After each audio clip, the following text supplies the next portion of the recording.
Terima kasih masih bersama kami. Kita lanjutkan diskusi kita dan sekarang saya berikan kesempatan kepada Bang Rifai Kussumanegara. Silakan untuk menyampaikan apa yang tadi sudah dikomporin sama Mas Suryo dan oleh Pak Kozin. Silakan.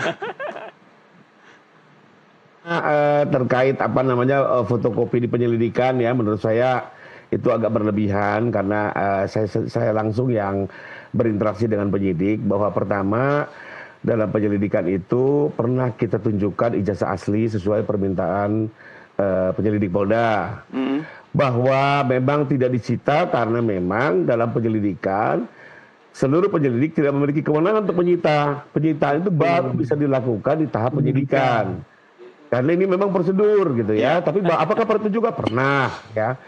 Itu pertama. Jadi apa namanya? Menurut saya juga ini perlu saya luruskan karena kasihan juga teman-teman penyidik yang sudah bekerja sesuai prosedur juga perlu kita hargai. Bahwa nanti ada yang tidak tepat kita koreksi, itu tugas para pengacara kan begitu. Inilah check and balance ya.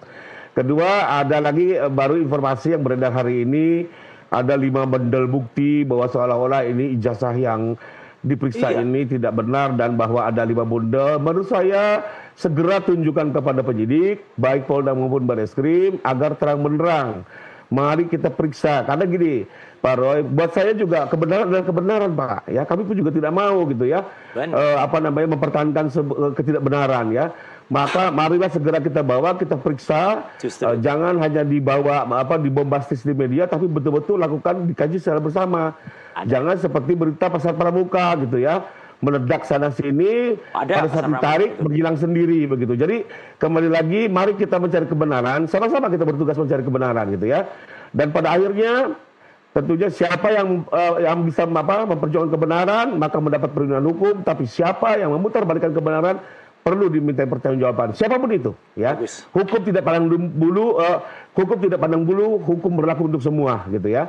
Tapi kembali lagi kita berharap agar segera dibawa ke proses hukum yang benar entah di Polda maupun di Barreskrim.